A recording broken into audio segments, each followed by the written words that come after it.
Nk'uko dusanzwe tubana hano kuri Nesta 256 mu bintu bijyanye n'imyitwarire ya kimuntu cyangwa se mu bintu bijyanye n'inama z'ubuzima ndetse n'uburyo n'amahame wenda ushobora kuba wagenderaho muri ubu buzima bwa buri munsi ndetse tubaho n'imibanire y'abantu kenshi na kenshi. Abo umukunzi wacu watubajije ku buryo wakirinda ibintu bijyanye n'inyatsi. Niyo mpamvu uyu munsi nakuzaniye uburyo wakirinda inyatsi ndetse mu buryo burambuye, kandi ibi byagufasha ndetse ku buryo bwizewe cyane, cyangwa se wenda wabikoze neza bishobora kuba byagufasha. Ni inama cyangwa se wenda ni uburyo ushobora kuba wakwifashisha kugira ngo ugabanye inyatsi zakubase niba usanzwe uzigira. Reka ngushimire kuba ubana nanjye. Njyewe nitwa Gisa ugiye kukugezaho iki kiganiro. Reka ngusabe kugira ngo dukurikire kugeza igihe ikiganiro kirangiye. Ndabizi uri buze gukuramo byinshi kandi uri buze gukuramo n'inama zishobora kuba zagufasha mu bundi buzima busanzwe. Ikintu cya mbere gishobora kuba cyagufasha kugira ubuzima bw'umwuka, ndetse umwuka ukomeye cyane kandi ubwo buzima buhamye, ubuzima bw'umwuka ndetse no gusenga. Ikintu cya mbere cyagufasha, inyatsi kenshi na kenshi zishingira ku mitima y'abantu ndetse yuzuye ishyari, inzika cyangwa urwango. Kugira ngo wirinde rero ugomba kugerageza kongera kwegera Imana, cyangwa se ugafata ingamba zo kwegera Imana kuko ariyo soko y'ubuzima ndetse isoko nyakuri. Gusenga buri munsi, amasengesho atuma uhorana imbaraga ndetse zo kurwanya ibitekerezo bibi cyangwa se amagambo mabi ndetse n'abantu bagusekera inyuma. Gusoma ijambo ry'Imana, Bibiliya igira ngo ntukishakemo imbaraga zanyu, ahubwo mwishingikirize ku Mana izabarinda. Ijambo ry'Imana rituma umutima uhorana amahoro kandi rikurinda kutajenjeka imbere y'ibigeragezo. Kugira ukwizera gukomeye, umuntu wizera neza ntatinya inyatsi kuko aba azi neza ko nta mbaraga z'undi cyangwa se nta mbaraga z'undi muntu zirusha iz'Imana. Icyo ni ikintu cya mbere ugomba kwitaho niba uzi neza ko ukunda kugira inyatsi. Ikindi kintu cya kabiri gishobora kugufasha kwitwararika mu mibanire yawe.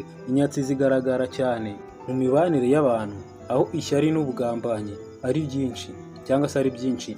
Kugira ngo wirinde rero ugomba kuba wakiga ibintu bijyanye n'imibanire yaba iy'abantu ndetse n'ibintu.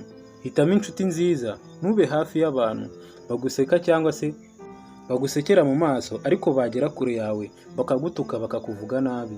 Abo bihorere, jya kure yabo. Inshuti nyayo ikubakira ibintu cyangwa se ikakubumbabumba cyangwa se ikabasha kuba yaguteza imbere, ntabwo igenda igusenya aho igiye hose. Kwirinda kuvuga byose, si buri kintu cyose cy'iterambere ryawe ugomba gusangiza buri wese. Hari abantu badashobora kwishimira ibyiza byawe, ahubwo bakabigira intwaro kukugirira nabi cyangwa kugusenya cyangwa kukurindira imura burundu, bakagutwika bakakubuza iterambere cyangwa se kuba wagira icyo ugeraho. Kwigirira ibanga, umuntu wifitemo ibanga ararinzwe cyane kurusha uvuga byose.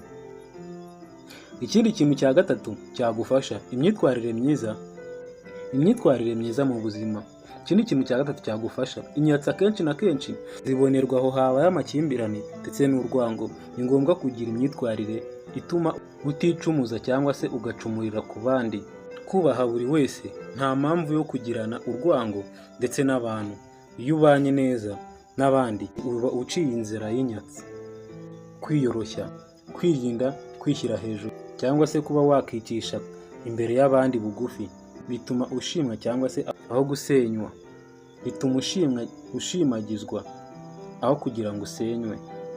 Gufasha abandi, ikintu kijyanye no kuba wafasha abandi. Burya inyatsi ziva mu mutima w'ishyari. Iyo ufasha abandi cyane cyane bakabona umutima wawe mwiza, nta mpamvu yo kukwanga babona. Niyo mpamvu rero bakugira umutima mwiza mu bijyanye no kuba wakirinda inyatsi, cyangwa se no kuba mu bijyanye n'imyitwarire myiza cyangwa se n'imibanire myiza n'abandi bantu. Ikindi kintu cya kane wakwirinda cyangwa se cyagufasha, kwiyitaho mu buryo busanzwe. Isuku mu rugo ndetse isuku no ku mubiri. Buri gihe isuku ni ikimenyetso cy'uburinzi. Umutima utuje ubanziriza mu isuku. Kwirinda ibidafite ishingiro. Hari ibintu abantu bashyira mu ngo bavuga ko birinda inyatsi, nyamara bikagukururira ubwoba gusa. Umurinzi nyakuri ni umutima wizeye Imana w'isuku. Kugenzura aho utura, aho utura cyangwa se aho utuye. Niba uzi ko aho utuye hari abantu bagira ingeso zo kuvuga nabi cyangwa se gukorera abandi bibi, ujye uhitamo uko ubitwaraho witonze, cyangwa se ujye ubitwaraho neza, cyangwa se witwararike mu kubana nabo. Ikindi kintu cya gatanu ari nacyo cya nyuma, ugomba kubaho wirinze cyangwa se witwararika mu kugira cyagufasha mu kukurinda ibintu bijyanye n'inyatsi, kugira ubwitonzi ndetse n'umutekano.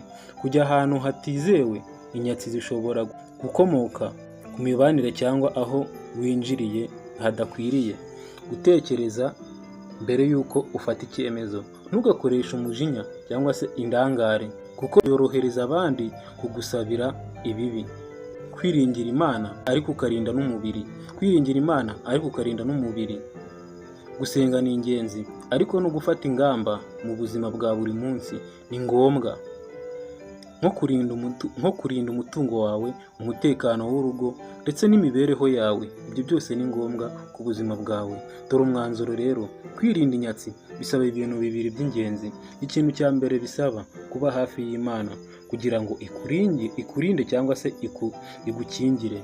Ikindi kintu cya kabiri, kwitwararika mu buzima bwa buri munsi, mu mvugo, mu mibanire n'abantu no mu bikorwa byawe byose.